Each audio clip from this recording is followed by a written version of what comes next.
Hello guys, तो आपका स्वागत है मेरे चैनल रिव्यू फ्रॉम हकला में। हम आज बात करेंगे एक एनिमे जो ऑन गोइंग है, जिसका नाम है Isekai office worker. The other world books depends on the bean counter. इसके स्टूडियो का नाम है स्टूडियो डीन और इसके डायरेक्टर हैं इशिहिरा शिंजी। इसका भी एपिसोड 8 आया है, जिसका नाम है I went on working on my of day. तो देर न करते हुए हम इसकी स्टोरी पे आते हैं। इसकी स्टोरी चालू होती है कि हीरो चर्च फिर पहुंच गया है, जहां सीलियो इस बार उसके साथ घूम रहा है, लेकिन वो उसको रिस्पेक्ट नहीं कर रहा है और बार बार हीरो को एहसास होता है मेटियस नाम के व्यक्ति का नाम बार बार आ रहा है।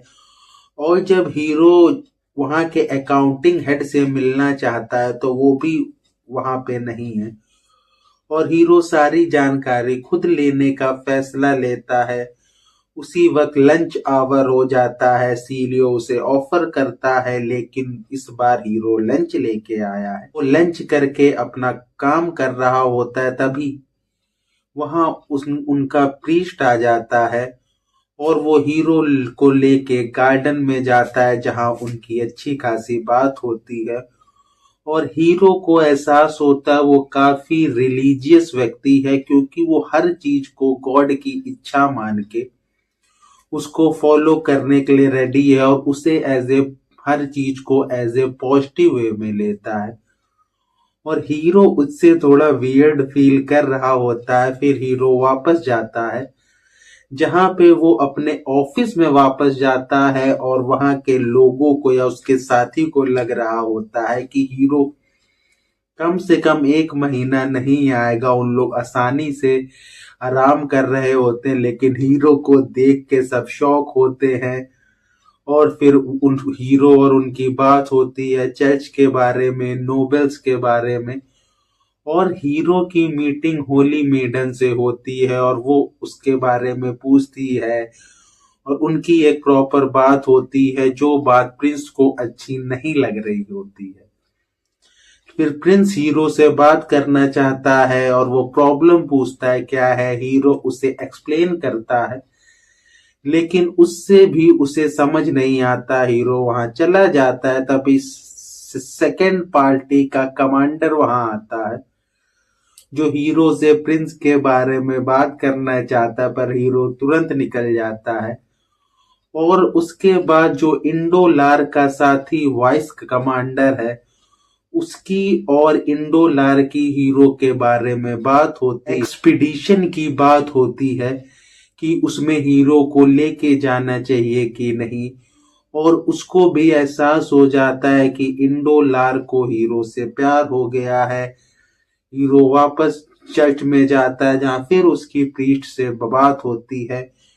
और जब हीरो घर पहुंचता है, उसे एहसास होता है कि वहां के काम करने वाले नौकर बटलर उसे एक डिफरेंट रूप में देखते हैं, और उन्हें भी यह एहसास हो गया है कि इंडोलार्क हीरो के लिए कुछ फील करता है। फिर उनकी बात होती थोड़ी, और हीरो फिर एक इंटीमेट सीन शो हुआ जिसकी नीड नहीं थी, और एपिसोड यहीं खत्म हो जाता है। तो हम बात करते हैं इसके रिव्यू की। ये जो एपिसोड 8 आया है, ये बहुत ही ज्यादा बोरिंग फील होता है, और कहानी में कोई लॉजिक शो नहीं होता है कि इन सीन्स की क्या नीड थी, कुछ समझ नहीं आता। हीरो चर्च में जाके क्या काम कर रहा है, कैसे काम कर रहा है, किस तरह से चीजों को समझ रहा है, वो आपको बिल्कुल भी लॉजिकल नहीं लगता। ऐसा लगता है हीरो टाइम पास ही कर रहा है। और उसके सारे सीन्स, जितने भी सीन अभी तक जब भी हीरो चर्च गया वो सीन शो हुए, उसका ऐसा फील होता है उसकी कहीं भी नीड नहीं थी। इन्होंने उसको थोड़ा कॉमिक वे में डालने की कोशिश की है, तब भी उसमें ह्यूमर फील नहीं होता।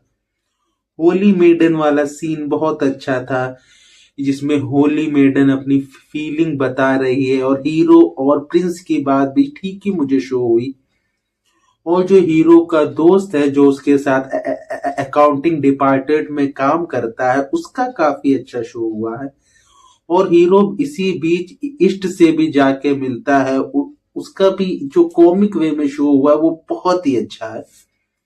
लेकिन इसमें जो इसका मेन पॉइंट था कि अब सबको एहसास है कि आरएस हीरो के प्रति कुछ फील करता है या प्यार है, और हीरो को भी अब उसका आइडिया हो रहा है। तो ये देखना इंटरेस्टिंग होगा कि ये कहानी कैसे मोड़ लेती है। क्या हीरो भी इसी चीज में आगे जाता है या हीरो सिर्फ इस पे फोकस करता है कि उसे वापस जाना है।